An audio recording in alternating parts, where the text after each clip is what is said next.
Big TV భక్తి సమాచారం WhatsApp ఛానల్లో జాయిన్ అవ్వండి. అన్ని విశేషాలు ఎప్పటికప్పుడు తెలుసుకోండి.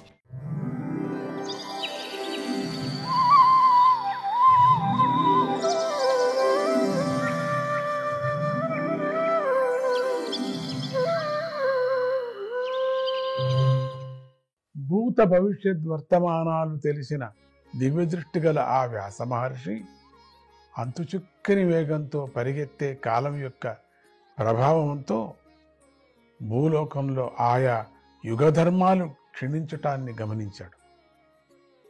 అంతేగాక ధర్మహాని వల్ల పంచభౌతికమైన శరీరము మొదలైన వాటి యొక్క శక్తి క్షీణిస్తూ ఉండటాన్ని కూడా గమనించాడు.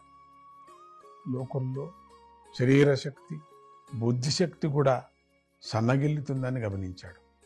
అభాగ్యవంతులైన జనులు శ్రద్ధ సత్వగుణము లేనివారై మందబుద్ధులై అల్పాయుష్కులై ఉండబోతారని ఆయన తన దివ్య దృష్టితో చూసి అన్ని వర్ణాలకు అన్ని ఆశ్రమాలకు హితాన్ని చేకూర్చే ఉపాయాన్ని గురించి ఆలోచిస్తూ ఉండిపోయాడు. ముందు వచ్చేటువంటి కాలం ఏమిటి అని యోచన చేస్తున్నాడు. వచ్చేటువంటి కాలంలో జనులందరూ మందబుద్ధి అవుతారు, నిద్రకు లోనవుతారు, ఆహారం మీద ఉంటారు, కామక్రోధాలతో ఉంటున్నారు, రోగ రుజునాలతో ఉండిపోతారు, శ్రద్ధ కానీ సత్వగుణం కానీ వాళ్ళెవరికి ఉండదు, అల్పాయుష్కులై ఉంటారు.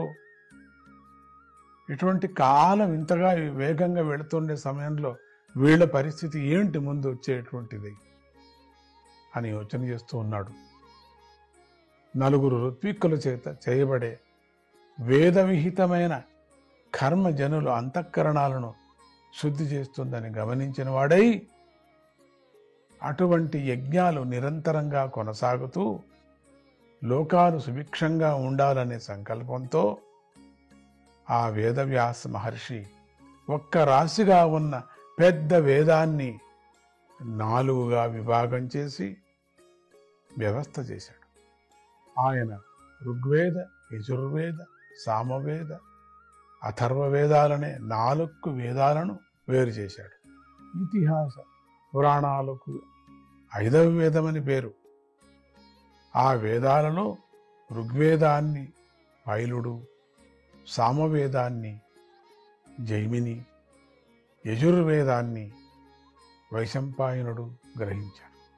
అభిచార హోమాలు చేయటంతో పరమ క్రూరుడైన సుమంత మహర్షి అథర్వవేద శాఖల్లో నిష్ణాతుడయ్యాడు.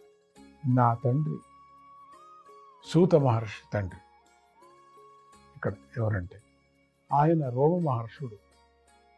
ఇతిహాస పురాణాలతో నిష్ఠాతుడయ్యాడు రోమ మహర్షుడు. ఆ మహర్షులు తాము గ్రహించిన వేదాలను అనేక శాఖలుగా విభాగం చేశారు.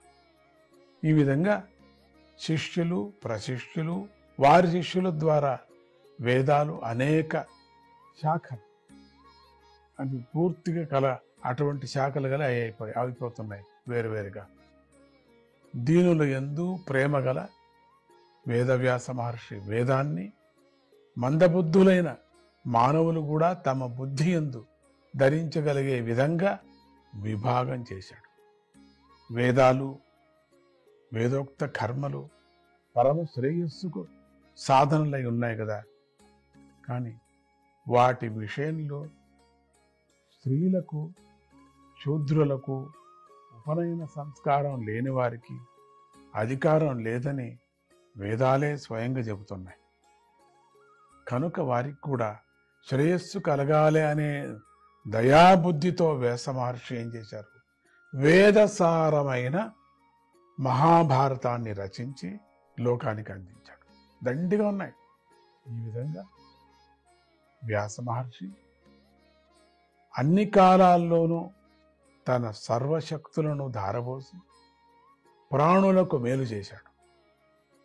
గాయత్రీ మంత్రము లేని వాళ్లకు అధికారం లేదని చెప్పుకొని వచ్చారు. అంతేకాని ఏదో వాళ్ళకి వీళ్ళకి అనే ప్రశ్న కాదు ఇక్కడ. గాయత్రి మంత్రం అధికారం వచ్చింది అనుకోండి చేయవచ్చు అనే అక్కడికి అర్థమవుతుంది కదా. అందుకని వీళ్ళందరూ కూడా ఇది చూసుకోవచ్చు. దీన్ని పురాణోక్తంగా దండిగా ఉన్నాయి. ఇంతకన్నా పెద్దది, అది పెద్ద రహస్యం, అది చూసుకోవచ్చు. ఇప్పుడు సామవేదం నేర్చుకునేవాడు ఋగ్వేదం జోలికి వెళ్ళాడు, ఋగ్వేదం నేర్చుకునేవాడు అథర్వణం జోలికి వెళ్ళాడు. అట్లా ఇదంతా ఇంకొక రాశిగా ఉంది కదా, అది నేర్చుకోవచ్చు కదా. అయినా కూడా ఈ పనులతో అయినటువంటి ఆయన హృదయానికి సంతోషం కలగలేదు. ఇంత చేసినా కూడా ఆయనకు సంతోషమే కలగలేదు. ఇన్ని విభాగాలు చేశారు, వీళ్ళకది వీళ్ళకది అని అంతా పెట్టాడు. ఈ కోర్స్ చేసుకుంటే ఇది ఇంత పాఠం, వీళ్ళకు ఇంత సిలబస్, ఈ కోర్స్ చేసుకుంటే ఇంత సిలబస్ అని ఆ సిలబస్సులంతా మొత్తం ఎంతెంత ఎప్పుడెప్పుడు ఆ సిలబస్లో ముగించాలా ఆ విధంగా వాళ్లకు విభాగం చేసి పెట్టేశాడు. ఒకనాడు ఆ వ్యాస మహర్షి కొద్దిగా కలత చెందినవాడై పవిత్రమైన సరస్వతీ నదీ తీరంలో నిర్జన ప్రదేశంలో కూర్చొని తనలో తాను ఇలా అనుకున్నాడు, అహో, నేను వ్రతాన్ని చేపట్టి వేదాలను, గురువులను, అగ్నులను పూజించి వారి ఆదేశాన్ని పాటించాను కదా. అంతేకాక వేద తాత్పర్యాన్ని తెలిపే మహాభారతాన్ని లోకానికి అందించాను కదా. ఆ మహాభారతాన్ని చదవటంలో స్త్రీలు, శూద్రులు కూడా ధర్మము మొదలైన విషయాలు తెలుసుకోగలుగుతున్నారు కదా. అందరికీ అధికారం వచ్చేది కదా. ఇంకేం, అయ్యో, ఇంత చేసినప్పటికీ ఈయన దేహంలోని జీవుడు పూర్ణుడే అయినప్పటికీ అపూర్ణుడిలాగా బ్రహ్మ వర్చస్సు కలవాడే అయినప్పటికీ బ్రహ్మజ్ఞానమే లేనివాడిగా అనిపిస్తున్నాడు కదా. ఏంటి ఇంత శూన్యమైపోయింది, నాలో ఎందుకు ఇంత బ్లాంక్ వచ్చేసింది, నాకేది కనపడటం లేదు, ఏమైంది నాకు అని యోచన చేస్తున్నాడు. దీన్ని బట్టి నేను భగవంతుని వద్దకు చేర్చే ధర్మాలను ముఖ్యంగా వర్ణించలేదేమో అని నాకు తోస్తుంది. ఇంత చేసినా కూడా పరమాత్ముడి దగ్గరికి వెళ్ళేటువంటి మార్గము సరిగా నేను చెప్పలేదేమో, అందించలేదేమో, నాకు తెలియటం లేదేమో, ఇట్లంతా సందేహపడ్డాడు పాపం.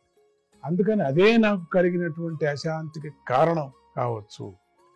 ఎందుకంటే పరమహంసలైన జ్ఞానులకు ప్రియాలైన ఆ ధర్మాలే శ్రీ మహావిష్ణువుకు కూడా ప్రీతిదాయకరాలై, ఆ ప్రీతిదాయకరాయి ఉన్నాయి కదా, అవన్నీ అవే.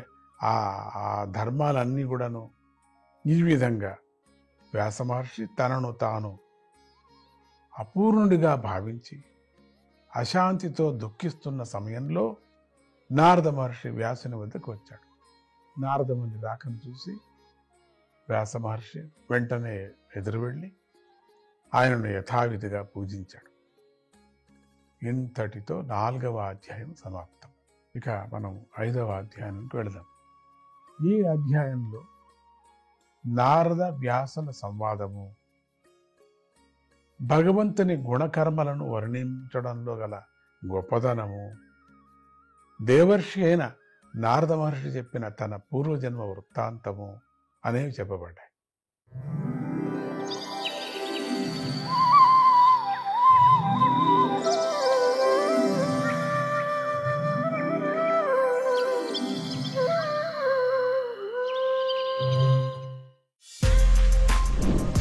For more videos like this, subscribe Big TV channel.